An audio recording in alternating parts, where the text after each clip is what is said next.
Hi friends, 10th class social studies 11 lesson reading సుస్థిర అభివృద్ధి అసమానత.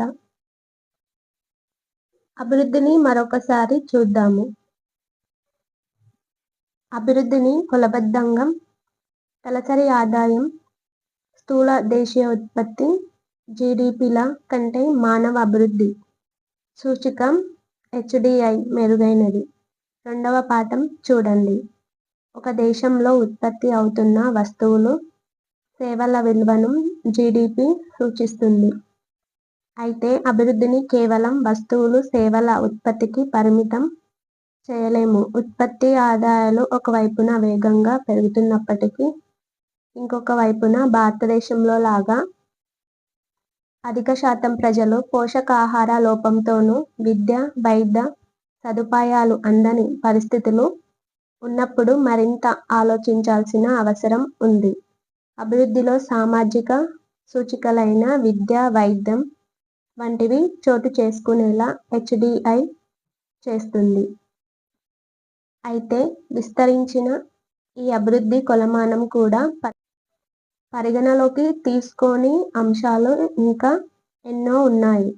భారతదేశంలో కార్మిక వర్గంలో 90% పైగా అవ్యవస్థీకృత రంగంలో ఉంది. అక్కడి పని పరిస్థితులు ఏమాత్రం బాగుండవు. అవ్యవస్థీకృత రంగంలోని స్వయం ఉపాధి, రోజువారీ కూలీల ఆదాయం చాలా తక్కువగా ఉంటుంది. మూడవ పాఠం చూడండి. శ్రామిక వర్గంలో అధిక శాతం తక్కువ ఆదాయం వచ్చే ఉపాధిలో ఉన్నప్పుడు జీడిపి పెరుగుతూ ఉండటం అంటే పెరుగుతున్న అనేక వస్తువులు, సేవల వల్ల కొద్దిమంది మాత్రమే ప్రయోజనం పొందుతున్నారని అర్థం. అధిక ఆదాయం, సంపద ఉన్నవాళ్ళు ఏది కావాలన్నా కొనుక్కోగల, వినియోగించుకోగల స్థితిలో ఉన్నారు. 10వ పాఠం చూడండి. కొంతమంది ప్రపంచ స్థాయి భోగ భాగ్యాలలో తులతూగుతూ ఉండగా, అధిక శాతం ప్రజలు సరైన ఉద్యోగం లేక, చాలినంత ఆదాయాలు లేక, గౌరవప్రదంగా జీవించటానికి అవసరమయ్యే కనీస అవసరాలు కూడా అందని పరిస్థితిలో ఉన్నారు. ప్రజల ఆదాయాలు, అవకాశాలలో ఇంత అంతరం ఉండటం సమసమాజానికి ఆధారం కాబోదు. ఇక్కడ ఇచ్చిన గ్రాఫ్ల ఆధారంగా భారతదేశంలోని అంతరాల గురించి క్లుప్తంగా రాయండి. గ్రాఫ్ 1 భారతదేశంలో వార్షిక ఆదాయం ఆధారంగా కుటుంబాల పంపిణీ లక్షలలో 2010 సర్వే. ఆదాయం రూపాయలలో. ధనిక 17 లక్షల పైన 3 మిలియన్లు కుటుంబాలు. మధ్యతరగతి 3.4 నుండి 17 లక్షల మధ్య 31 మిలియన్ల కుటుంబాలు. దిగువ మధ్యతరగతి 1.5 నుండి 3.4 లక్షల మధ్య 71 మిలియన్ కుటుంబాలు. నిరుపేదలు 1.5 లక్షల కంటే తక్కువ 135 మిలియన్ కుటుంబాలు. గ్రాఫ్ 2 భారతదేశంలో శతకోటీశ్వరులకు ఉన్న మొత్తం సంపద బిలియన్ రూపాయలలో. 1996 212, 2004లో 1157, 2011లో 11,000. గ్రాఫ్ 3 భారతదేశంలో శతకోటీశ్వరుల, బిలియనీర్ల సంఖ్య పెరుగుదల. 1996లో 3, 2004లో 9, 2011లో 55.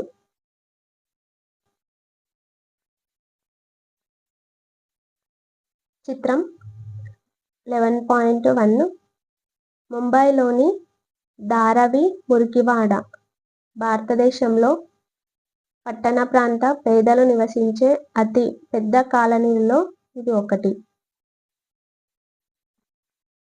చిత్రం 11.2 హైదరాబాదులో బంజారాహిల్స్ దృశ్యం. ఇది ధనవంతులు నివసించే ఒక ప్రాంతం.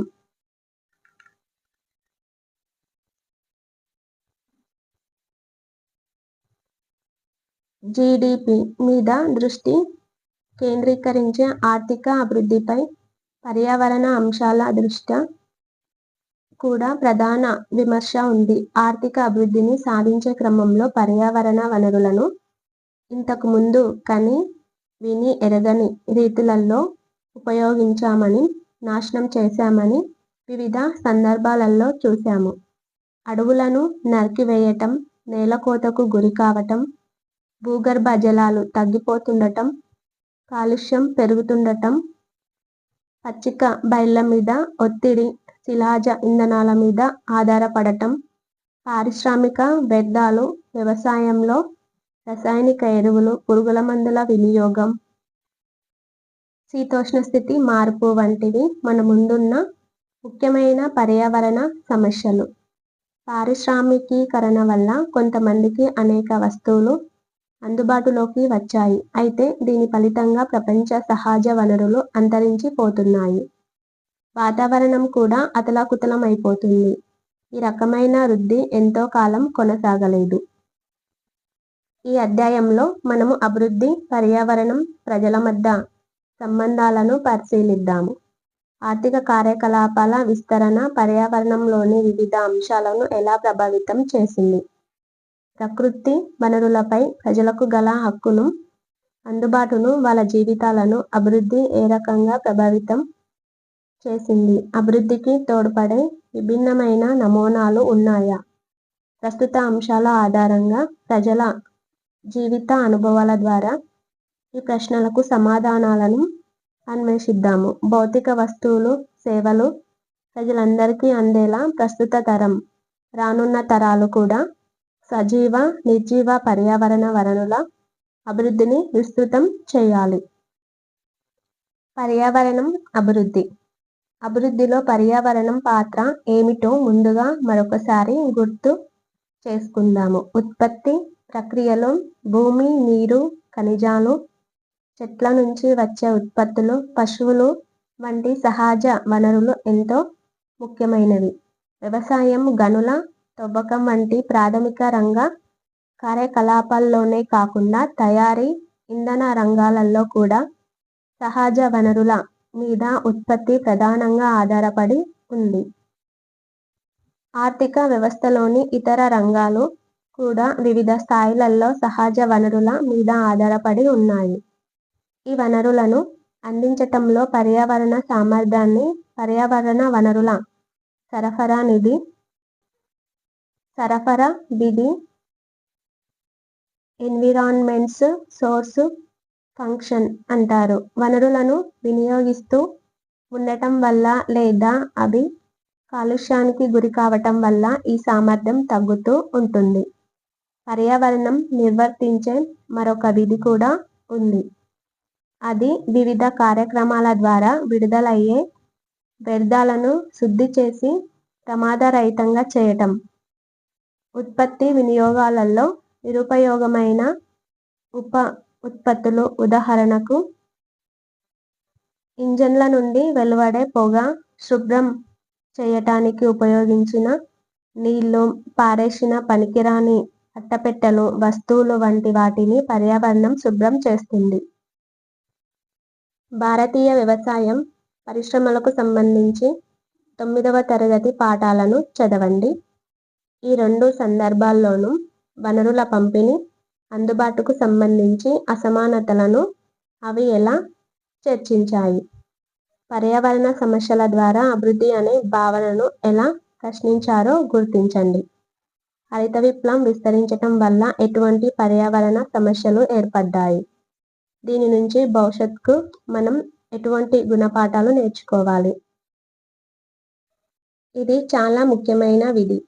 కాలుష్యాన్ని పర్యావరణం గ్రహించి ప్రమాదరహితంగా మార్చే శక్తిని శుద్ధి చేసే విధి ఎన్విరాన్మెంట్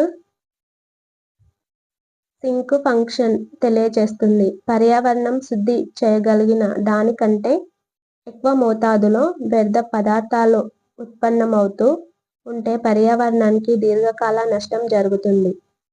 గత 50 సంవత్సరాల అభివృద్ధిలో పర్యావరణం యొక్క ఈ 2 విధులను పరిమితికి మించి ఉపయోగించారు.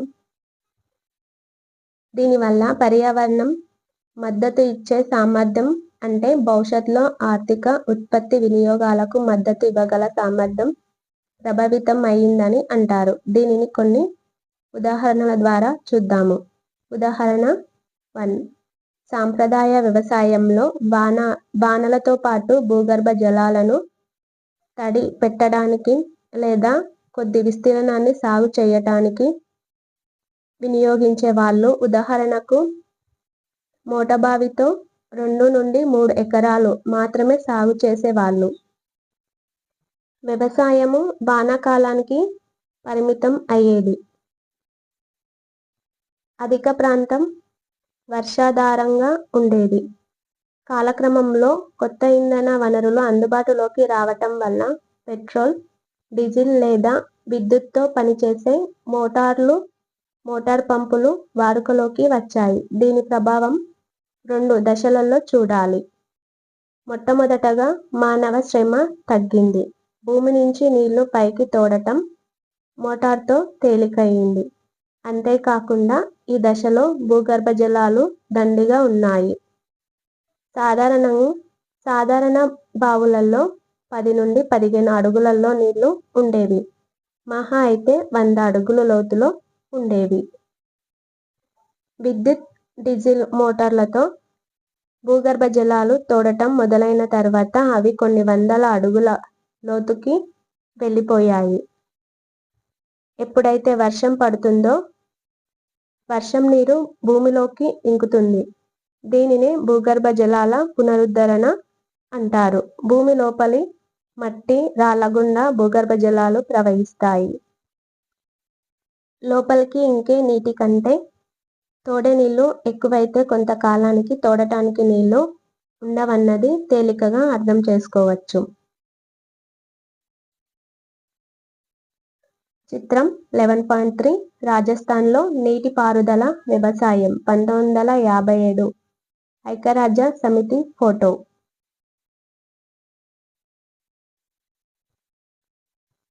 భారతదేశ భూగర్భ జల వనరులకు సంబంధించి ఇటీవలి గణాంకాల ప్రకారం దేశంలోని అనేక ప్రాంతాలలో వీటిని అధికంగా వినియోగించటం వల్ల తీవ్ర సంక్షోభంలో ఉన్నామని వెల్లడి అవుతుంది. దేశంలో 3వ వంతు ప్రాంతంలో భూగర్భ జలాల పునరుద్ధరణ కంటే ఆ నీటి వినియోగం ఎక్కువగా ఉంది. సుమారుగా 300 జిల్లాలలో గత 20 సంవత్సరాలలో భూగర్భ జలాలు 4 మీటర్ల మేర పడిపోయాయి. భూగర్భ నీటిని చాలా ఎక్కువగా వాడుకుంటున్నామన్నది ఇది తెలియజేస్తుంది. వ్యవసాయ పరంగా సంపన్నంగా ఉన్న పంజాబ్, పశ్చిమ ఉత్తరప్రదేశ్లలోను, మధ్య దక్షిణ పీఠభూములలోని రాతి ప్రాంతాలలోను, కొన్ని కోస్తా ప్రాంతాలలోను, వేగంగా పెరుగుతున్న పట్టణ ప్రాంతాలలోను భూగర్భ జలాల వినియోగం చాలా ఎక్కువగా ఉంది. భూగర్భ జలాలను అధికంగా వాడటం వల్ల దాని నిల్వలు అంతరించిపోతున్నాయి. భూగర్భ జలాలు చాలా వేగంగా కిందికి పడిపోతున్నాయి. భూగర్భ జలాలు తగ్గిపోవటమే కాదు, వాటి నాణ్యత కూడా తగ్గిపోతుంది. భారతదేశంలోని 59% జిల్లాలలో చేతి పంపులలోని నీళ్లు తాగటానికి పనికిరావు. పరిశ్రమలు, వ్యవసాయం నుంచి వచ్చే రసాయనిక వ్యర్థాలు భూగర్భ జలాలను కలుషితం చేయటం వలన ఇలా జరుగుతుంది. అన్ని వ్యర్థ విషపూరిత పదార్థాలను నీటిలో పాడేస్తున్నారు.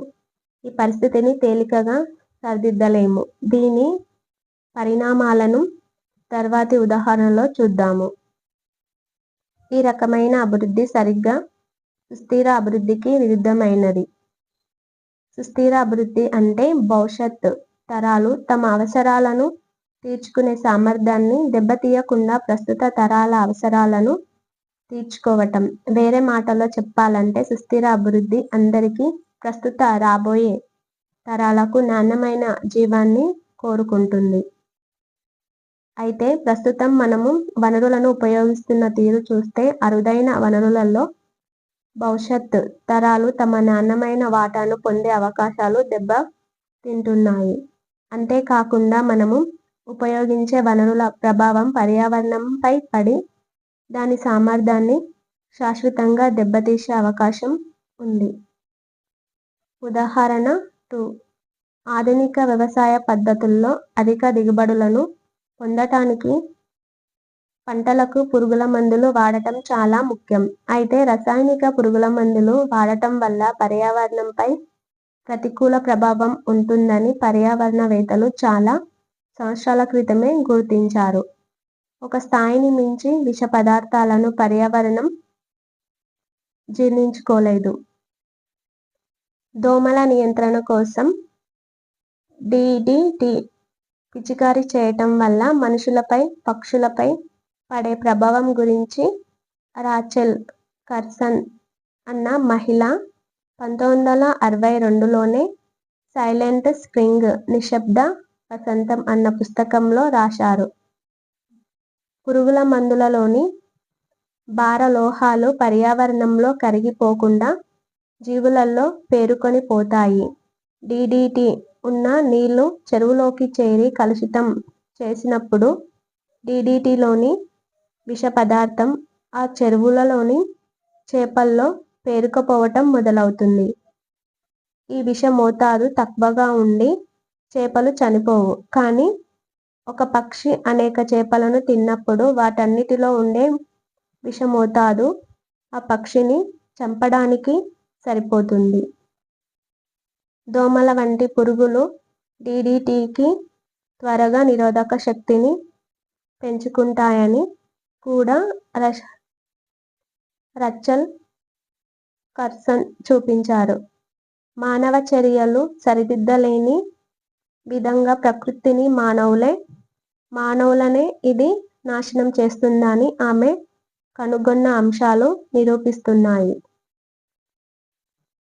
భారతదేశంలో ఎండోసల్ఫాన్ అనే రసాయనిక పురుగుల మందు హానికారక ప్రభావాన్ని చూశారు. 1976లో జీడి మామిడి తోటలను పురుగు నుంచి రక్షించడానికి కేరళ రాష్ట్ర ప్రభుత్వం హెలికాప్టర్లతో 15,000 ఎకరాల్లో ఈ పురుగు మందును పిచికారీ చేయించింది. రచెల్ కర్సన్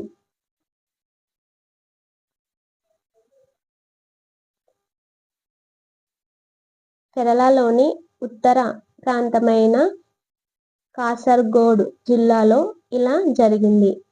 ఈ పని 25 సంవత్సరాల పాటు కొనసాగటంతో గాలి, నీళ్లు, మొత్తం పర్యావరణం ఎండోసల్ఫాన్తో కలుషితమయ్యాయి. దీని పిచికారీ వల్ల స్థానిక ప్రజలలో, ప్రత్యేకించి వ్యవసాయ కూలీలలో చాలా తీవ్ర ఆరోగ్య సమస్యలు తలెత్తాయి. దీనివల్ల కనీసం 5,000 మంది చనిపోయారు. అంతకంటే ఎన్నో రెట్ల ఎక్కువ మంది అవయవాల లోపాల వల్ల, క్యాన్సర్ వల్ల మరణం కంటే దారుణమైన జీవితాన్ని గడుపుతున్నారు. ఇటీవల కాలంలో న్యాయస్థానం ఆదేశాల ఫలితంగా కొన్ని సంవత్సరాలుగా ఎండోసల్ఫాన్ పిచికారీ ఆపేశారు. క్రమంగా రోగాలు తగ్గి ప్రజల ఆరోగ్యం మెరుగవుతుంది. ఇది ఆ ప్రాంతానికి పరిమితమైన ఒక ఉదాహరణ మాత్రమే కాదు. ఆధునిక వ్యవసాయంలో పురుగుల మందులను విచ్చలవిడిగా వాడటాన్ని, పర్యావరణం మీద, ప్రజల మీద దాని ప్రభావాన్ని గురించి అనేక అధ్యయనాలు వెల్లడి చేశాయి. విచారకరమైన విషయం ఏమిటంటే ఉపయోగించే పురుగుల మందులో 1% పురుగు మీద ప్రభావం చూపుతుంది. మిగిలినది ఆహారం, నీళ్లు, పర్యావరణం ద్వారా తిరిగి మనలోకే చేరుతుంది.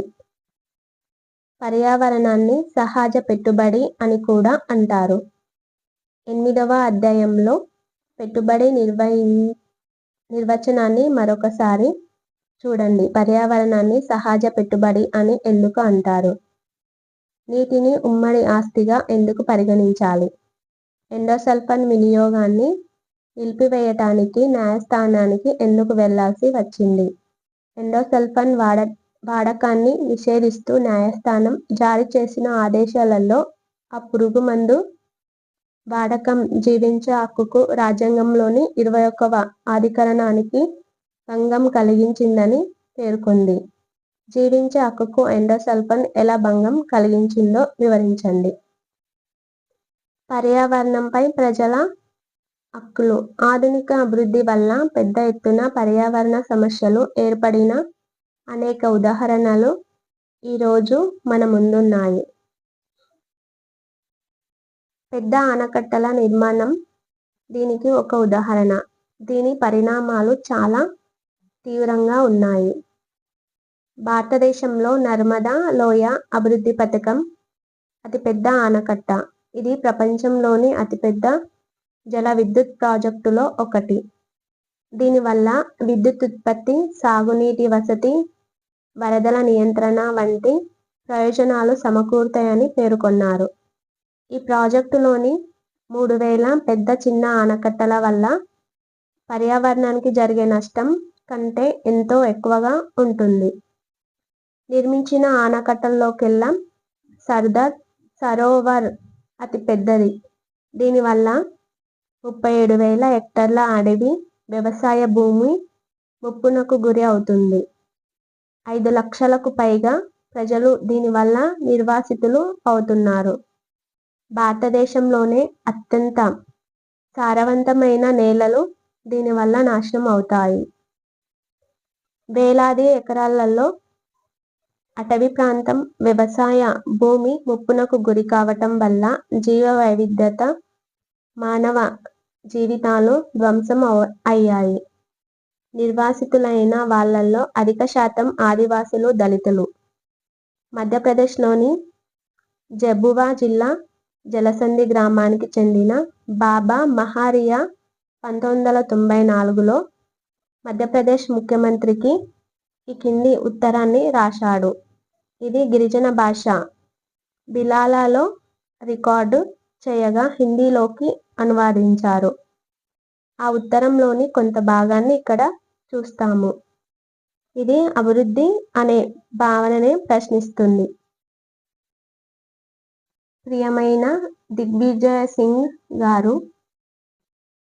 జబువా జిల్లాలోని జలసింధి గ్రామ ప్రజలమైన మేము మధ్యప్రదేశ్ ముఖ్యమంత్రి అయిన మీకు ఈ ఉత్తరం రాస్తున్నాము.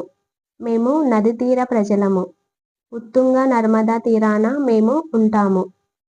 ఈ సంవత్సరం 1994 సర్దార్ సరోవర్ ఆనకట్ట వల్ల మధ్యప్రదేశ్లో ముప్పునకు గురయ్యే మొదటి గ్రామం జలసింధి అయిన మా గ్రామం. మాతో పాటు సాకర్జా, కాకర్, శిలా, అకాడియా వంటి 4-5 ఇతర గ్రామాలు కూడా మునిగిపోతాయి. మా ఊళ్ళోకి నీళ్లు వచ్చి ఇళ్లు, పొలాలు మునిగినప్పుడు మేము కూడా మునిగిపోతాము. ఇది మా గట్టి నిర్ణయము. ముప్పునకు గురికానున్న జలసింధి గ్రామానికి చెందిన ఆదివాసీ ప్రజలు తాము కూడా మునగటానికి ఎందుకు సిద్ధమవుతున్నారో తెలియచేయటానికి మీకు ఉత్తరం రాస్తున్నాము. మీరు మీలాగా పట్టణాల్లో ఉండే వాళ్ళందరూ కొండల్లో నివసించే మేము పేదవాళ్ళమని, అడవుల్లోని కోతుల మాదిరి జీవిస్తున్నామని అనుకుంటారు. గుజరాత్లోని మైదానాల్లోకి వెళ్ళండి. మీ పరిస్థితి మెరుగుపడుతుంది. మీరు అభివృద్ధి చెందుతారు అంటూ మాకు సలహాలు ఇస్తారు. కానీ మేము 8 సంవత్సరాల నుంచి పోరాడుతున్నాము. మేము లాఠీ దెబ్బలు తిన్నాము. అనేకసార్లు జైలుకు వెళ్ళాము. అంజనావర గ్రామంలో పోలీసులు మా మీద కాల్పులు కూడా జరిపారు. మా ఇళ్లను ధ్వంసం చేశారు. గుజరాత్ వెళితే మా పరిస్థితి బాగుపడేటట్టు అయితే ఇప్పుడు కూడా మాలో అందరూ అక్కడికి వెళ్ళటానికి ఎందుకు సిద్ధంగా లేరు? మీ అధికారాలు పట్టణంలో ఉండే ప్రజలు ఏటవాలులతో ఉండే కొండలు నివాసానికి అంత అనువుగా ఉండవని భావిస్తారు. కానీ అడవులతో నర్మదా నది తీరాన మా భూములు ఉండటం మాకు ఎంతో బాగుంది. ఎన్నో తరాల నుంచి మేము ఇక్కడ నివసిస్తున్నాము. ఈ భూమి మీదే మా పూర్వీకులు అడవులను నరికారు, దేవతలను పూజించారు, నేలను మెరుగుపరిచారు, జంతువులను మచ్చిక చేసుకున్నారు, గ్రామాలను ఏర్పాటు చేశారు. అదే భూమిని మేము ఈనాటికి సాగు చేస్తున్నాము. మేము పేదవాళ్ళమని మీరు అనుకుంటున్నారు. మేము పేదవాళ్ళం కాదు. మేము ఉండే చోట మా ఇళ్లను మేమే స్వయంగా కట్టుకున్నాము. మేము రైతులము. మా వ్యవసాయం ఇక్కడ బాగుంటుంది. మేము నేలను దున్ని బతుకుతాము. తక్కువ వర్షాలతోనే మాకు కావాల్సిన ఆహారం అంతా పండించుకుంటాము. తల్లి మొక్కజొన్న మా కడుపులో నింపుతుంది. సాగు భూమిలో కొంత ఊరిలోనూ కొంత అడవిలోనూ ఉంటుంది. అడవి భూమిలో సజ్జలు, జొన్నలు, మొక్కజొన్న, బోడి, బెట్, సానిస్, కాద్రి, శనిగలు, మిటికెలు, మినుములు, నువ్వులు, పల్లీలు పండిస్తాము. మాకు అనేక రకాలైన పంటలు ఉన్నాయి. వీటిని మేము మారుస్తూ ఉంటాము. మా ఆహారం అంతా వీటి నుంచే వస్తుంది. గుజరాత్లో ఏమి సాగు చేస్తారు? గోధుమలు, జొన్నలు, కందులు, కొంత పత్తి. తినటానికి తక్కువ, బజారులో అమ్మటానికి ఎక్కువ. మేము తిండి కోసం పంటలు పండిస్తాము. బట్టలు వంటివి కొనుక్కోవటానికి మాత్రమే అదనంగా ఉన్నది అమ్ముతాము. మా శ్రమతో మేము అనేక రకాలైన ఆహార ధాన్యాలను పండిస్తాము. మాకు డబ్బుతో పని లేదు. మేము మా విత్తనాలనే వాడుతాము. మా పశువుల నుంచి వచ్చే ఎరువుని వాడుతాము. వీటి నుంచి మాకు మంచి పంట లభిస్తుంది. గుజరాత్లో వ్యవసాయానికి చాలా డబ్బులు కావాలి. అంత డబ్బు మాకు ఎక్కడి నుండి వస్తుంది? అక్కడ మాకు ఎవరు తెలుసు? ఏ వడ్డీ వ్యాపారస్తుడు మాకు అప్పు ఇస్తాడు? మంచి పంటలు పండకపోతే మా దగ్గర డబ్బులు లేక మా భూములను తాకట్టు పెట్టాల్సి వస్తుంది.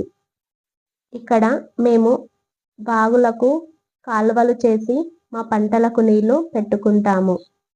మాకు విద్యుత్ సౌకర్యం ఉన్నట్లయితే నర్మదా నది నుంచి పైకి నీళ్లు తోడి శీతాకాలం పంట కూడా సాగు చేసి ఉండేవాళ్ళము. స్వాతంత్రం వచ్చి 45 సంవత్సరాలు గడిచినా గానీ నది తీర గ్రామాలకు విద్యుత్ లేదు. నదీ జలాలతో సాగులేదు. మాకు అడవిలో ప్రవహించే నీళ్లు, చక్కటి మేత ఉన్నాయి. వ్యవసాయం కంటే కూడా మాకు పశు సంపద ఎంతో ముఖ్యం. మేము కోళ్లు, గొర్రెలు, ఆవులు, గేదెలను పెంచుకుంటాము. కొంతమందికి 2 నుండి 4 గేదెలు ఉంటే కొంతమందికి 8 నుండి 10 ఉంటాయి. దాదాపు ప్రతి ఒక్కరికి 10, 20, 40 మేకలు ఉంటాయి. గుజరాత్ నుంచి మనుషులు వచ్చి మా కొండల్లో తమ పశువులను మేపుకుంటారు. ఇక్కడ మేత, నీళ్లు అంతా సమృద్ధిగా దొరుకుతాయి. అడవే మాకు అప్పులిస్తుంది. అడవే మాకు బ్యాంకు. కష్టకాలంలో మేము అడవికి వెళతాము. అడవిలో దొరికే టేకు, వెదురుతో మేము ఇల్లు కట్టుకుంటాము. నింగొండి హియాలి రకం వెదురును చీల్చి తడికలు అల్లుతాము. అడవిలోని వస్తువులతో బుట్టలు, మంచాలు, నాగలి, గొర్రు వంటివి తయారు చేస్తాము. మేము అడవిలోని ఆకులను తింటాము. ఇప్పపూలు, మునగ, చింత, ఇంబ్లు వంటి అనేక స్థానిక చెట్ల ఆకులను తింటాము. కరువు సంభవిస్తే అడవిలోని వేర్లు, దుంపలు తిని బతుకుతాము. మేము జబ్బు పడినప్పుడు మా వైద్యులు అడవి నుంచి ఆకులు, వేర్లు, బెరడు వంటివి తెచ్చి నయం చేస్తారు. మాకు అడవిలోని ప్రతి చెట్టు, పొద, మొక్క పేరు తెలుసు. వాటి ఉపయోగాలు తెలుసు. లేని ప్రాంతంలో మేము నివసించాల్సి వస్తే ఎన్నో తరాలుగా కాపాడుకుంటూ వస్తున్న ఈ జ్ఞానం అంతా ఉపయోగం లేకుండా అయిపోతుంది. మెల్లగా ఇదంతా మర్చిపోతాము. నది పాటను పాడటం ద్వారా మా దేవుళ్ళను కొలుస్తాము. నవల్, దివాస పండుగలప్పుడు ఈ ప్రపంచం ఎలా ఏర్పడింది, మనుషులు ఎలా పుట్టారు, ఈ నది ఎక్కడి నుంచి వచ్చింది వంటివి వివరిస్తూ మేము నది పాటను పాడుతాము. మేము తరచూ చేపల్ని తింటాము. అనుకోకుండా అతిథులు వస్తే చేపలు ఎప్పుడు అందుబాటులో ఉంటాయి. పైనుంచి నది ఒండ్రుమట్టి తెచ్చి ఒడ్డులకు మేట వేస్తుంది. మా పిల్లలు నది తీరంలో ఆడుకుంటారు. నదిలో ఈత కొడతారు, స్నానం చేస్తారు. ఈ నది సంవత్సరం పొడవునా పారుతూనే ఉంటుంది కాబట్టి మా పశువులకు ఎప్పుడు నీళ్లు దొరుకుతాయి. నది తల్లి చల్లని కడుపులో మేము సంతృప్తికరమైన జీవితాలు గడుపుతున్నాము. మేము ఇక్కడ ఎన్నో తరాల నుంచి జీవిస్తున్నాము. ఈ నర్మదా నది మీద, మా అడవుల మీద మాకు హక్కు ఉందా లేదా? మీ ప్రభుత్వం ఈ హక్కును గుర్తిస్తుందా, గుర్తించదా? పట్టణంలో మీరు వేరు ఇళ్లల్లో ఉంటారు. ఒకరి సుఖదుఖాలు ఒకరికి పట్టవు. మేము మా వంశంతో, మా బంధువులతో, అయిన వాళ్ళతో ఉంటాము. మేము అందరం కలిసి కష్టించి ఒక రోజులో ఇల్లు కట్టుకుంటాము. పొలాల్లో కలుపు తీస్తాము. ఎదురైన చిన్న పెద్ద పనులను పూర్తి చేస్తాము. గుజరాత్లో ఎవరు మాకు సహాయంగా వచ్చి మా పని భారాన్ని తగ్గిస్తారు? పెద్ద రైతులు వచ్చి మా పొలాల్లో కలుపు తీస్తారా? మా ఇల్లు కట్టి పెడతారా? ఇక్కడ మా గ్రామాలలో మా తోటి వాళ్ళ నుంచి ఇంత సహాయం ఎందుకు లభిస్తుంది?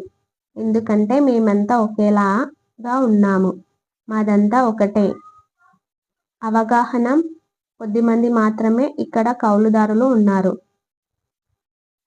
ప్రతి ఒక్కరికి భూమి ఉంది. ఏ ఒక్కరికి ఎక్కువ భూమి లేదు. కానీ అందరికీ కొంత ఉంది. మేము గుజరాత్కు వెళితే పెద్ద రైతులు మమ్మల్ని అణిచివేస్తారు. 40-50 సంవత్సరాల క్రితమే అక్కడ ఉండే ఆదివాసుల భూమిని వాళ్ళు లాగేసుకున్నారు.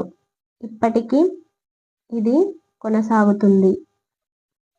మేమేమో అక్కడ కొత్త వాళ్ళము. మాకు అక్కడి భాష తెలియదు, సాంప్రదాయాలు తెలియవు. పెత్తనమంతా వాళ్ళదే. ఎక్కువ డబ్బులు అవసరమయ్యే వ్యవసాయాన్ని సాగు చేయలేనప్పుడు మా భూములను వాళ్లకు తాకట్టు పెట్టాలి. వాళ్ళు మెల్లగా వాటిని కబ్జా చేస్తారు. అక్కడ ఉన్న ఆదివాసుల భూమి తీసుకున్నప్పుడు మా భూమి ఎందుకు తీసుకోరు? అప్పుడు మాకు ఇంకో భూమి ఎవరిస్తారు? ఈ భూమి మా పూర్వీకులది. దీని మీద మాకు హక్కు ఉంది. దీనిని కోల్పోతే మా చేతికి పారాలు, పలుగులు తప్ప ఇంకేమీ రావు. మా ఊరి దేవుళ్ళందరూ ఇక్కడ ఉన్నారు. మా పూర్వీకుల జ్ఞాపకార్థం ఉంచిన రాళ్ళు అన్నీ ఇక్కడ ఉన్నాయి. మేము కాలో, నారో, రాజా, పంతో, ఇంది రాజాలను పూజిస్తాము. అయ్యి, కాడ, బేడు, బాయిని కూడా పూజిస్తాము. రాణి కాజోల్ మా పెద్ద దేవత. ఆమె కుంబాయి, కుందు రాణిల కొండలు మధ్వాడలో ఉన్నాయి. వీళ్ళందరినీ విడిచి వెళితే మాకు కొత్త దేవతలు ఎక్కడి నుంచి వస్తారు? ఇందాల్, దివాస, దివాళీ వంటి పండుగలు జరుపుకోవటానికి అన్ని ప్రాంతాల ప్రజలు ఇక్కడికి వస్తారు. బంగోరియకు మేమంతా సంతకు వెళ్తాము. అక్కడ మా యువత తమ జీవిత భాగస్వాములను స్వయంగా ఎంచుకుంటారు. గుజరాత్లో మా దగ్గరకు ఎవరు వస్తారు? గుజరాత్లో భూమి మాకు ఆమోదయోగం కాదు. మీ నష్టపరిహారం మాకు ఆమోదయోగం కాదు. నర్మదా నది కడుపులో నుంచి మేము పుట్టాము. దాని ఒడిలో చనిపోవటానికి భయపడం. మేము మునిగిపోతాము కానీ ఇక్కడి నుంచి కదలము. బాబా మహారియా. అభివృద్ధి భావనలు అన్న అధ్యాయంలో ఒకరికి అభివృద్ధి అయినది మరొకరికి అభివృద్ధి కాకపోవచ్చని చదివాము. దీనిని వివరించటానికి బాబా మహాలియా ఉత్తరాన్ని ఉపయోగించండి. గిరిజనులకు వేరే రాష్ట్రంలో పునరావాసం కల్పిస్తే దిగువ పేర్కొన్న విషయాల్లో ప్రస్తుత అలవాట్లో ఏమి మారుతాయో చూపించడానికి ఒక పట్టిక తయారు చేయండి. ఆహార అలవాట్లు, వ్యవసాయము, ఆర్థిక అంశాలు, అడవితో సంబంధం, మత ఆచారాలు, ఇల్లు కట్టుకోవటం, సామాజిక సంబంధాలు, జీవ వైవిధ్యత కోల్పోవటాన్ని ఉత్తరంలో ఎలా పేర్కొన్నారు? గిరిజనులలో జీవనోపాధి, సంస్కృతి, సామాజిక సంబంధాలు అడవితో విడదీయరాని సంబంధం కలిగి ఉన్నాయి. దీనిని వివరించండి. జలసింధి గ్రామంలోని ప్రజలకు ప్రస్తుతం ఆహార భద్రత ఉందా? పైన పేర్కొన్న పరిస్థితులలో మీరు నివసిస్తుంటే పునరావాసం పొందాలన్నప్పుడు ఎలా స్పందిస్తారు? సర్దార్ సరోవర్ ఆనకట్ట వంటి అభివృద్ధి పథకాలు వేలాది ప్రజల జీవితాలను, జీవనోపాధులను చిన్నాభిన్నం చేశాయి. వీటి వల్ల ఆధునిక అభివృద్ధికి అవసరమైన విద్యుత్, సాగునీరు అందుబాటులోకి వచ్చాయన్నది నిజమే. కానీ వీటి వల్ల నిర్వాసితులైన ప్రజలకు వీళ్ళు లక్షల సంఖ్యలో ఉన్నారు. అన్యాయంగానూ విధ్వంసకరంగానూ ఇవి ఉన్నాయి. ఆధునిక అభివృద్ధి పథకాల వల్ల వీళ్లకు అతి ముఖ్యమైన వనరైన స్థానిక పర్యావరణం అందుబాటులో లేకుండా పోయింది. ఇదే విషయాన్ని బాబా మహాలియా మళ్ళీ మళ్ళీ ప్రస్తావించారు. స్థానిక పర్యావరణం లేకపోతే వాళ్ళ జీవితాలు శూన్యమైపోతాయి. స్వయం సమృద్ధి దశ నుండి ఒక్కసారిగా కొరతలోకి విసిరివేయబడతారు. ఇప్పుడు వాళ్ళు ఒక పంట అయినా పండించగలుగుతున్నారు. భవిష్యత్తులో సాగునీటి వసతి ఏర్పడితే పలు పంటలు పండించవచ్చన్న ఆశతో ఉన్నారు. కానీ నిర్వాసితులైతే వాళ్ళ జీవితాలు బయటి శక్తుల మీద ఆధారపడతాయి. వాళ్ళు పేదరికంలోకి నెట్టబడతారు. గ్రామీణ ప్రాంతంలో ఉండే చాలా మంది ప్రజల జీవితాలకు పర్యావరణానికి మధ్య బలమైన సంబంధం ఉంది. పర్యావరణం అందుబాటులో ఉన్నప్పుడు దాని నుంచి వాళ్ళ అనేక అవసరాలు, ఆహారం, కట్టెపుల్లలు, పశుగ్రాసం, ఆర్థికంగా విలువైన వస్తువులు వంటివి తీరుతాయి. అదే లేకపోతే వీటికి డబ్బులు చెల్లించాల్సి వస్తుంది. నిర్వాసితులైనందువల్ల పర్యావరణం అందుబాటులో లేకుండా పోయినా లేదా అది కలుషితమైన, విధ్వంసమైన ఎక్కువగా నష్టపోయేది పేదవాళ్లే. పర్యావరణం, సుస్థిరత అన్న అంశాలు సమానత అన్న అంశంతో బలంగా ముడిపడి ఉన్నాయి. స్థానిక పర్యావరణం నుంచి నిర్వాసితులు కావటం వల్ల నష్టపోయేది ప్రజలు ఒక్కరే కాదన్నది ముఖ్యంగా గుర్తించాలి. ప్రజలతో పాటు సాంప్రదాయ జ్ఞానం మాయమైపోతుంది. సుసంపన్నమైన పర్యావరణ జీవ వైవిధ్యత అంతరించిపోతుంది. ఈ జ్ఞానం ఎన్నో తరాలలో ఏర్పడి పెంపొందుతూ వచ్చింది. ఇటువంటి సాంప్రదాయ జ్ఞానం బాబా మహాలియా వంటి వాళ్ళ ఉంది. మాకు అడవిలోని ప్రతి చెట్టు, పొద, మొక్క పేరు తెలుసు. వాటి ఉపయోగాలు తెలుసు. అడవులు లేని ప్రాంతంలో మేము నివసించాల్సి వస్తే ఎన్నో తరాలుగా కాపాడుకుంటూ వస్తున్న ఈ జ్ఞానమంతా ఉపయోగం లేకుండా అయిపోతుంది. మెల్లగా ఇదంతా మరిచిపోతాము. పర్యావరణం అనేక రకాలుగా ముప్పుకు లోనవుతున్న ప్రస్తుత తరుణంలో దానిని బాగా అర్థం చేసుకున్న ఇటువంటి సమూహాల పాత్ర ఏమిటో ఎంతో ముఖ్యమని గుర్తించాలి. సర్దార్ సరోవర్కు నర్మదా లోయలో ఇవే పరిణామాలున్న ఇతర ఆనకట్టలకు ఉన్న వ్యతిరేకత ఒక సామాజిక ఉద్యమ రూపం దాల్చింది. దీనిని నర్మదా బచావో ఆందోళన్ నర్మదాను కాపాడే ఉద్యమం అంటారు. దీని చుట్టూ ఏర్పడిన నిర్వాసితుల పర్యావరణ ఉద్యమాల గురించి, ఇటువంటివే ఇతర ఉద్యమాల గురించి మీరు సామాజిక ఉద్యమాలు అన్న అధ్యయనంలో తెలుసుకుంటారు. చిత్రం 11.4 పర్యావరణం నేపథ్యంలో దీనికి ఒక శీర్షిక సొంతంగా రాయండి. చిప్కో ఉద్యమం ఉత్తరాఖండ్లోని గఢ్వాల్ కొండలలో 1970 ఆరంభంలో సుందర్లాల్ బహుగుణ ద్వారా మొదలైన చిప్కో ఉద్యమం మరొక ముఖ్యమైన పర్యావరణ ఉద్యమం. నర్మదా లోయలోని గిరిజన ప్రజలకు మాదిరిగానే ఇక్కడి కొండ ప్రాంతాల్లోని ప్రజల మనుగడకు అడవులు ఎంతో కీలకమైనవి. ఇవి ప్రత్యక్షంగా ఆహారం, కట్టెపుల్లలు, పశువుల మేత ఇవ్వటమే కాకుండా పరోక్షంగా నేల, నీటి వనరులను సుస్థిరపరచటంలో ప్రధాన పాత్ర పోషిస్తాయి. వ్యాపారం, పరిశ్రమల కోసం అడవులను నరికివేయటం తీవ్ర రూపం దాల్చటంతో తమ జీవనోపాధులను కాపాడుకోవటానికి దీనిని అహింసాయుత పద్ధతిలో వ్యతిరేకించాలని ప్రజలు చెట్లను అత్తుకున్నారు. దీని నుంచే ఈ ఉద్యమం పేరు వచ్చింది. చిప్కో అంటే అత్తుకోవటం. చెట్లను పల్లెవాసులు అత్తుకొని గుత్తేదార్ల గొడ్డళ్లకు అడ్డుగా నిలిచారు. ఈ ఉద్యమంలో గ్రామీణ మహిళలు ప్రధానంగా పాల్గొన్నారు.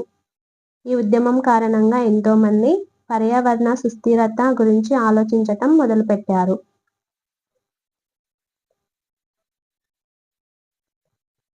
ఈ అన్ని ఉద్యమాల నేపథ్యంలో కొంత తేడా ఉన్నప్పటికీ మౌలికంగా ఇవన్నీ పర్యావరణంపై, స్థానిక ప్రజల హక్కుల కోసం పోరాడుతున్నాయి.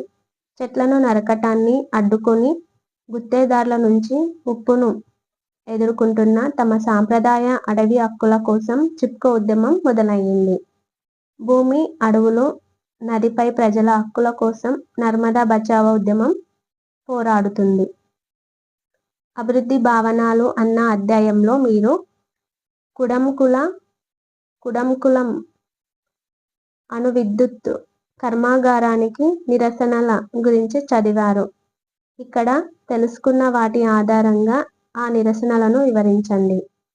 పర్యావరణ పరిరక్షణ ప్రత్యక్షంగా ప్రభావితులయ్యే సమూహాలకే కాక మనందరికీ కూడా ఎంతో కీలకమైంది. కొన్ని ఉదాహరణలతో దీనిని వివరించండి. 8వ తరగతిలోని ఖనిజాలు, గనుల తవ్వకం అధ్యయనాన్ని మరొకసారి చూడండి. పారిశ్రామికవేత్తలకు మరియు గనులు తవ్వే ఖనిజాలు ఉన్న ప్రాంతాలలో నివసిస్తున్న ప్రజలకు మధ్య ఎటువంటి వైరుధ్యాలు చోటు చేసుకున్నాయి? భారతదేశ ఆర్థిక విధానంలో సరళీకరణ, ప్రపంచీకరణ చోటు చేసుకున్న తరువాత స్థానిక అవసరాలకు, ఎగుమతులకు ఖనిజాల తవ్వకం వేగంగా పెరిగింది. పక్కన ఇచ్చిన పట్టికలోని గణాంకాల ఆధారంగా ఈ వ్యాఖ్యానాన్ని వివరించండి. గనుల తవ్వకం వేగంగా వృద్ధి చెందటం వల్ల పర్యావరణానికి, మనుషులకు ఏ విధమైన నష్టాలు జరుగుతాయి?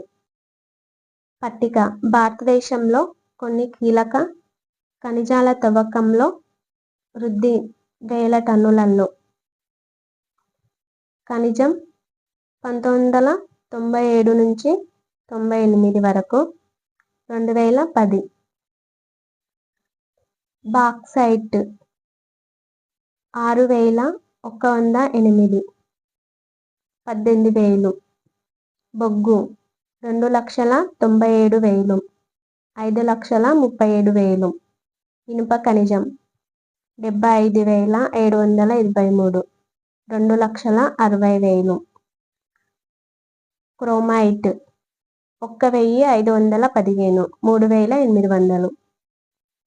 సమానతతో కూడిన సుస్థిర అభివృద్ధి విధానాలను నిర్ణయించే వాళ్ళు చాలా కాలం పర్యావరణ అంశాలను నిర్లక్ష్యం చేశారు. భారతదేశం వంటి అభివృద్ధి చెందుతున్న దేశంలో పేదరికం ఉంది కాబట్టి ఆర్థిక అభివృద్ధి అవసరం అని వాళ్ళు వాదించేవాళ్ళు. ఎన్ని విపరీత పరిణామాలు ఉన్నా అభివృద్ధి మాత్రం తప్పనిసరి అని భావించారు. పేదరికాన్ని తగ్గించటానికి, ప్రజల జీవన ప్రమాణాలను మెరుగుపరచటానికి ఆధునిక పరిశ్రమలలోనూ జీడీపీలోనూ అభివృద్ధి సాధించటం తప్పనిసరి అనేవాళ్ళు.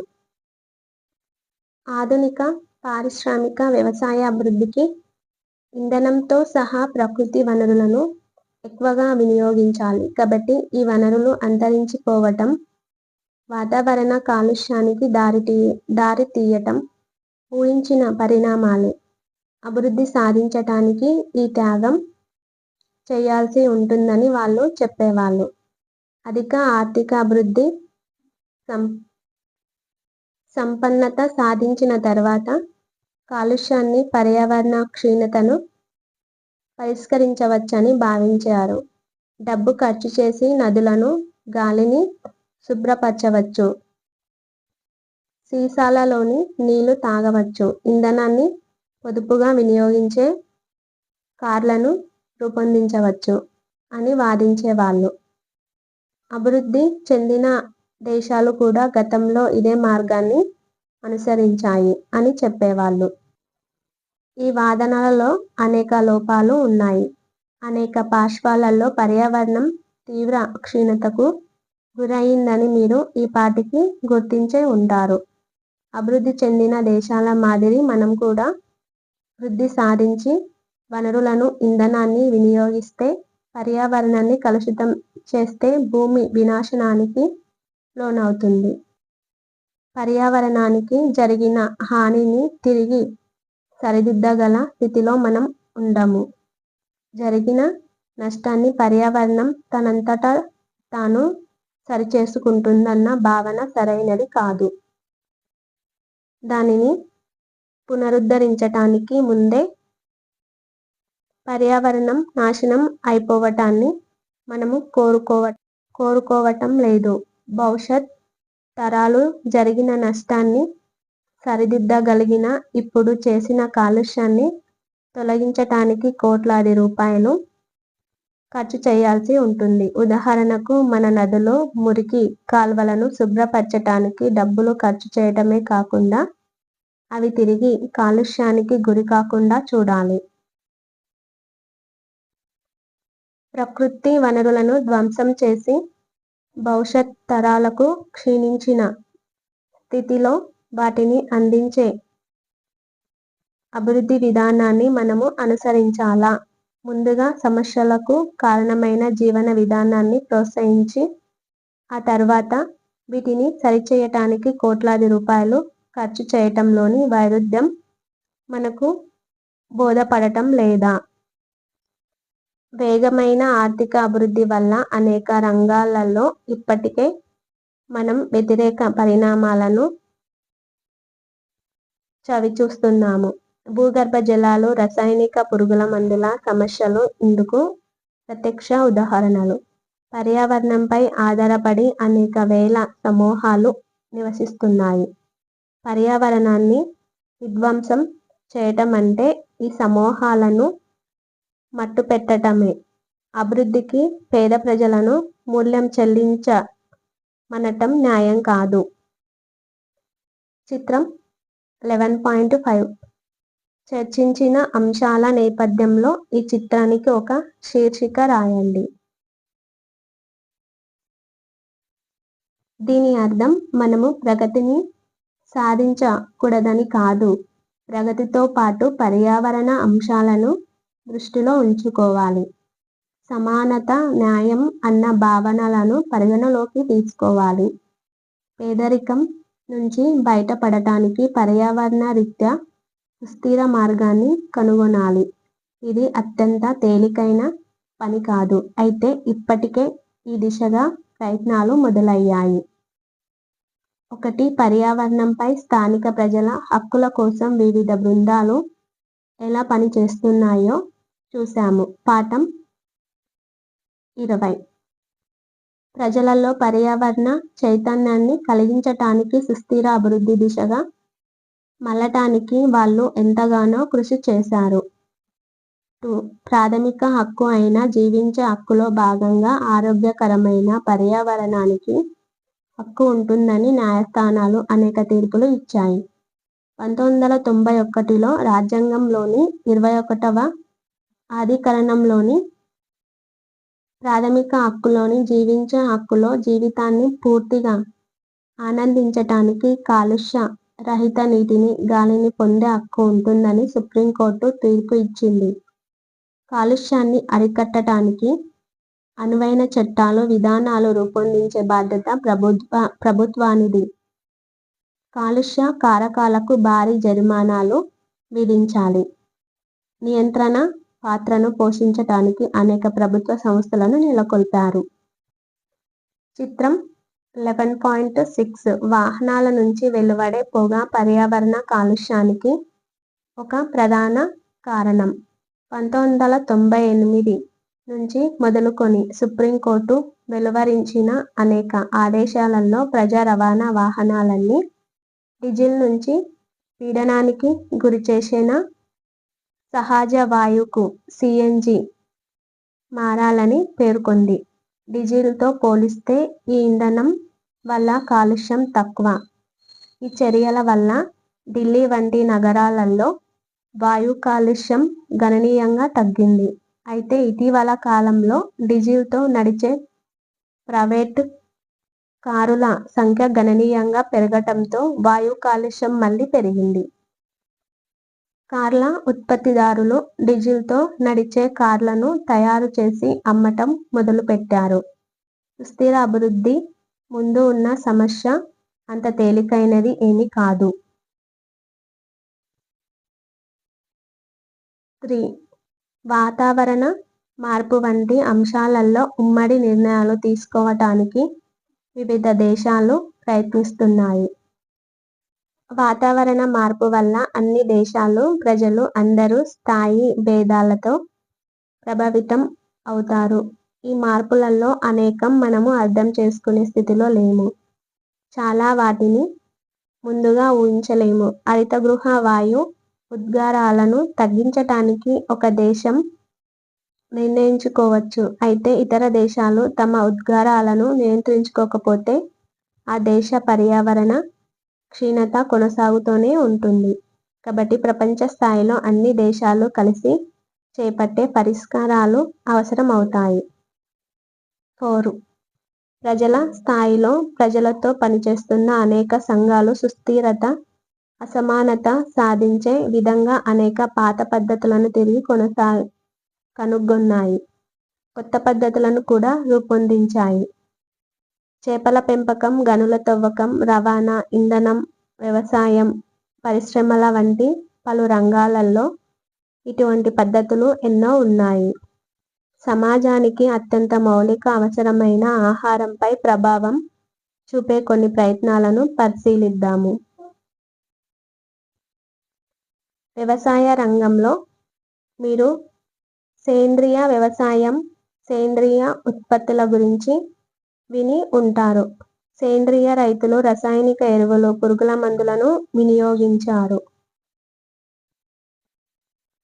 ఇందుకు బదులుగా పంట మార్పిడి, పెంటపోగు ఎరువు, పురుగుల జైవిక నియంత్రణ వంటి సహజ పద్ధతులను వీళ్ళు అవలంబిస్తారు. సేంద్రియ వ్యవసాయంలో ముఖ్యమైన ఒక లక్షణం స్థానిక వనరులను వినియోగించటం. ఉదాహరణకు హానికరమైన పురుగులను తినే జీవులను, పక్షులు, సాలీళ్ళు, మేలు చేసే పురుగులను ప్రోత్సహించటం, పోషకాలను మొక్కలకు అందుబాటులోకి తెచ్చే నేలలోని సూక్ష్మజీవులను, రైజోబియం,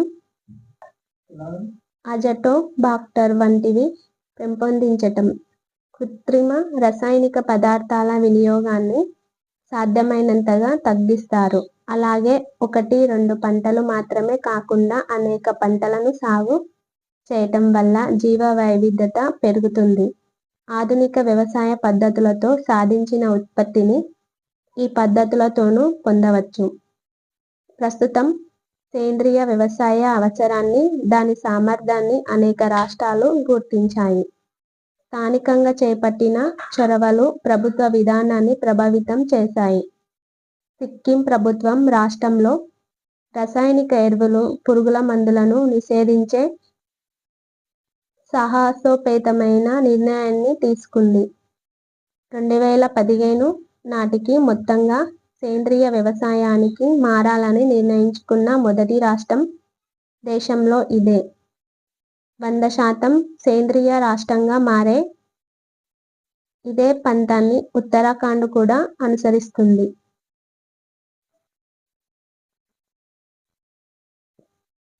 పిక్చర్ ఏ. కెన్యాలోని మసాయి తెగవారు. బి. కజకిస్తాన్కు చెందిన యూర్తా గిరిజనులు. సి.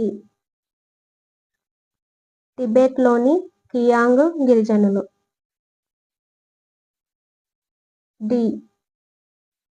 దక్షిణ అమెరికాలోని గౌచో తెగవారు. చిత్రం 11.7. 2013 సంవత్సరంలో వాళ్ళు అంతరించి పోయే ముందు బిఫోర్ దే పాస్ అవే అన్న బొమ్మల పుస్తకం ప్రచురితమయ్యింది. ఈ పుస్తకం మనకి అందుబాటులో లేదు. అంతరించిపోయే ప్రమాదమున్న సంచార జాతులను రచయిత గుర్తించారు. ఇక్కడ ఇచ్చిన బొమ్మలు వేరువేరు చోట్ల నుంచి పొందినవి. ఈ బొమ్మలను చూసి సుస్థిర అభివృద్ధి ఎందుకు ముఖ్యమైందో ఆలోచించండి. ఈ సంచార జాతులు అంతరించిపోతున్నాయని రచయిత ఎందుకు భావించారు? సుస్థిర పద్ధతుల్లో ఆహార ఉత్పత్తి, దాని సమాన పంపిణీకి మరొక చక్కని ఉదాహరణ ప్రత్యామ్నాయ ప్రజా పంపిణీ వ్యవస్థ. దీనిని తెలంగాణలోని జహీరాబాదు ప్రాంతంలో ప్రజా ప్రభుత్వాలు చేపట్టాయి. చిరుధాన్యాల వాడుకను ప్రోత్సహించడం. భారతదేశంలోని మొత్తం సాగు భూమిలో 9.2 కోట్ల హెక్టార్లు వర్షాధారం కాగా 5.1 కోట్ల హెక్టార్లు సాగునీటి కింద ఉంది. దీని అర్థం భారతదేశంలోని 3/2 వంతుల భూమి వర్షాధారంగా ఉంది. సాగునీటి వ్యవసాయానికి అనువైనది కాదు. సాంప్రదాయంగా ఈ ప్రాంతాలలో వర్షాధారంగా పండే అనేక పంటలను కలిపి సాగు చేసేవారు. ఉదాహరణకు దక్కన్ పీఠభూమిలో 16 రకాల పంటలను కలిపి ఒకేసారి విత్తేవాళ్ళు. ఇవి పంటకి వచ్చే కాలం వేరువేరుగా ఉండటం వల్ల పని దినాలు పొడిగింపబడి ఆహార ధాన్యాల సరఫరా ఎక్కువ కాలం పాటు ఉంటుంది. దీనివల్ల పంట నష్టాల నుంచి కూడా రక్షణ లభిస్తుంది. ప్రతికూల వాతావరణ పరిస్థితులలో కనీసం ఒక పంట అయినా దిగుబడినిస్తుంది. మిశ్రమ పంటల వల్ల ఒక పురుగు తీవ్రత నష్టం కలిగించే స్థాయికి చేరకుండా నిరోధించబడుతుంది. సాగు చేసే పంటలు నేల సారానికి, మనుషులకు, పశువులకు సమతుల పోషకాహారాన్ని ఇచ్చేలా ఎంపిక చేస్తారు. అయితే హరిత విప్లవం తర్వాత వరి, గోధుమలకు ప్రాధాన్యత పెరిగింది. ఈ పంటల ఆహార ధాన్యాలే ప్రజా పంపిణీ వ్యవస్థ PDS ద్వారా చౌక ధరల దుకాణాలలో లభించేవి. రోజువారీ ఆహారంలో బియ్యం, గోధుమల వాడకం పెరిగింది. స్థానిక ఆహార ధాన్యాలకు గిరాకీ పడిపోవటంతో కాలక్రమంలో అనేక వర్షాధార భూములను సాగు చేయకుండా వదిలేశారు. హరిత విప్లవం కింద ఆహారంలో స్వయం సమృద్ధి సాధించటానికి వరి, గోధుమల సాగును వివిధ ప్రభుత్వ పథకాల ద్వారా ప్రోత్సహించారు. ఇందుకు విరుద్ధంగా చిరుధాన్యాల సాగుకు ఎటువంటి మద్దతు, ప్రోత్సాహం లభించలేదు. ఈ చిరుధాన్యాల దిగుబడులు పెంచటానికి తగినంత పరిశోధన కూడా జరగలేదు. వర్షాధార పంటలైన చిరుధాన్యాలు జొన్న, సజ్జ, రాగి వంటివి నూనె గింజల దిగుబడులు తగ్గటానికి ఇది ఒక ప్రధాన కారణం. తెలంగాణలోని మెదక్ జిల్లా జహీరాబాద్ మండలంలోని గ్రామస్తులు కొనుగోలు చేసిన బియ్యం, గోధుమలపై ఆధారపడటం నుంచి బయటపడ్డారు. స్థానిక ఆహార అలవాట్లు, సంస్కృతిని కోల్పోవటం గురించి 2000 సంవత్సరంలో మహిళల ఆలోచనలతో ఇదంతా మొదలైంది. సాంప్రదాయంగా ఈ ప్రాంతంలో చిరుధాన్యాలు ప్రధాన ఆహారంగా ఉండేవి. వీటి స్థానాన్ని బియ్యం తీసుకుంది. పోషకాల రీత్యా చూస్తే చిరుధాన్యాల కంటే బియ్యం చాలా తక్కువ స్థాయిలో ఉంటుంది. పోషకాహారాన్ని కోల్పోవటమే కాకుండా తమ భూముల్లో పండించే పంటలపైన కూడా నియంత్రణ కోల్పోవటం ప్రజలు గుర్తించారు. అనేక భూములు ఇప్పుడు బీడుపడ్డాయి. దక్కన్ డెవలప్మెంట్ సొసైటీ అనే స్వచ్ఛంద సంస్థ నేతృత్వంలో ఈ బీడుబడ్డ భూములను ఉమ్మడి భూములను కలిపి సాగు చేయాలని గ్రామస్తులు నిర్ణయించారు. స్థానిక పర్యావరణానికి అనువైనవి అయినందున చిరుధాన్యాలను సాగు చేయాలని సహజంగానే నిర్ణయించారు. చిరుధాన్యాలు మొండి మొక్కలే కాకుండా అధిక పోషకాలను కలిగి ఉంటాయి. వర్షాధార భూములను సాగులోకి తీసుకురావటం వల్ల ప్రజలకు పని దొరికింది. అంతేకాకుండా పంటను బయట అమ్మకుండా గ్రామ స్థాయిలో ప్రజాధాన్య బ్యాంకును ప్రారంభించారు. ఇది ప్రజా పంపిణీ వ్యవస్థ మాదిరి పనిచేసేది. ప్రజలకు వేరువేరు కార్డులు ఉండి వాటి ఆధారంగా ఎవరికి ఎంత ఇవ్వాలో నిర్ణయించేవాళ్ళు. అయితే దీనిని స్థానికంగా నిర్వహించేవాళ్ళు. అక్కడ దొరికే ధాన్యం స్థానికంగా పండినది. ధాన్యంలో ఎక్కడో వందల కిలోమీటర్ల దూరం నుంచి తీసుకురావాల్సిన అవసరం లేకుండా గ్రామంలో ఆహార భద్రతను సాధించటానికి స్థానికంగా పండించిన ఆహారం ఇప్పుడు అందుబాటులో ఉంది. క్లుప్తంగా పర్యావరణ సమస్యలను ఆధునిక అభివృద్ధి తీవ్రతరం చేసిందని చూశాము. దీనిని ఈరోజు మనం అనేక విధాలుగా స్పష్టంగా చూడగలుగుతున్నాము. వస్తువులు, సేవల పెరుగుదలపై ఆధారపడిన అభివృద్ధి నుంచి అసమానతతో కూడిన సుస్థిర అభివృద్ధి అన్న లక్ష్యం వైపు మళ్లాలి. ఈ మార్పుల కోసం వ్యక్తులు, కంపెనీలు, రైతులు, ప్రభుత్వాలు, న్యాయస్థానాలు, స్వచ్ఛంద సంస్థలు, ప్రజా సంఘాలు, ప్రపంచ స్థాయి సంస్థలు ప్రతి ఒక్కరూ తమ వంతు కృషి చేయాలి. కీలక పదాలు: సుస్థిర అభివృద్ధి, పర్యావరణం, వనరుల మూలం, ప్రజల హక్కులు, సమానత. ఓకే ఫ్రెండ్స్, ఈ వీడియోలో ఏమైనా మిస్టేక్స్ ఉంటే కామెంట్ చేయండి. అలాగే ఈ వీడియో మీకు నచ్చినట్లయితే మీ ఫ్రెండ్స్కి షేర్ చేయండి. అలాగే సబ్స్క్రైబ్ చేసుకోండి. Thank you.